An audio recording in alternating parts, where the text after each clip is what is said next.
নমস্কার দর্শক। অনেক সময় পেয়ারা গাছে ফুল আসতে চায় না।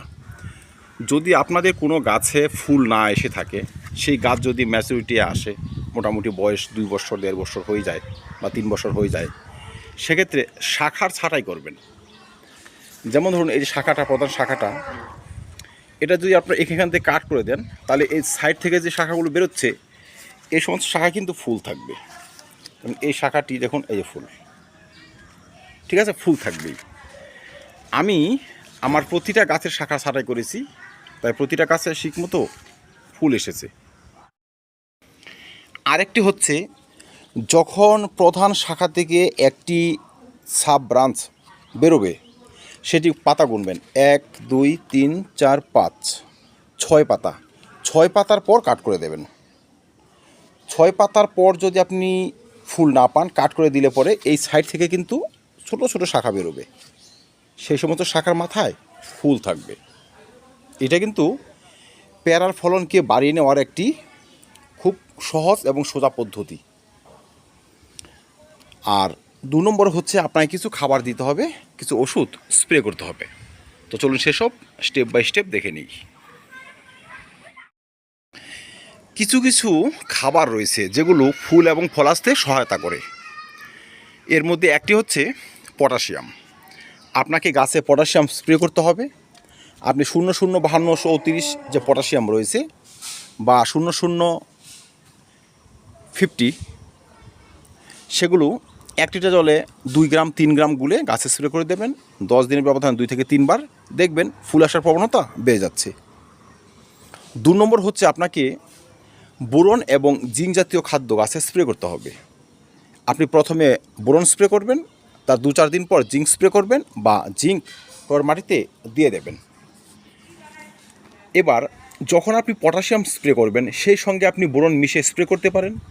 যেমন 2 গ্রাম পটাশিয়াম, 1 গ্রাম জিঙ্ক 1 লিটার জলে গুলে স্প্রে করে দিন।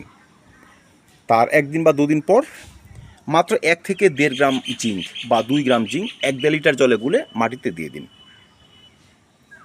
ঠিক 15 দিন পর আপনি জিঙ্ক আরেকবার দিয়ে দিন। আর 7 থেকে 10 দিন পর পটাশিয়াম এবং এই বোরন গাছে স্প্রে করে দিন। দেখবেন ধীরে ধীরে ফুল আসার প্রবণতা বাড়ছে, ফল ধরার প্রবণতাও বেড়ে যাচ্ছে। 3 নম্বর হচ্ছে, সারা বৎসরের পরিচর্যার মধ্যে আপনারা যে খাবারগুলো ব্যবহার করবেন, সেই খাবার কিন্তু মিশ্র খাবার হইতে হবে, যেখানে থাকবে পটাশিয়াম, ফসফরাস, বোরন, জিঙ্ক এবং কিছু জৈব উপাদান। জৈব উপাদানের মধ্যে ভার্মি কম্পোস্ট রাখবেন অল্প, কলার খোসা রাখবেন, পেঁয়াজের খোসা রাখবেন, সর্ষের খোল রাখবেন, ঠিক আছে, আর হাড় গরু এবং ডিমের খোসা রাখবেন। সারা বৎসর মানে 12 মাসে যদি 6 বার অন্তত আপনারা এই ধরনের খাবার দিতে পারেন, সেক্ষেত্রে গাছে কোনো খাদ্যের ঘাটতি হবে না। খাদ্য জড়িত কারণে যে গাছে ফুল না আসা, ফল না হওয়া, সেই সমস্ত সমস্যা আসবে না। আপনার গাছে অবশ্যই ফুল আসবে, অবশ্যই ভালো ফলন হবে।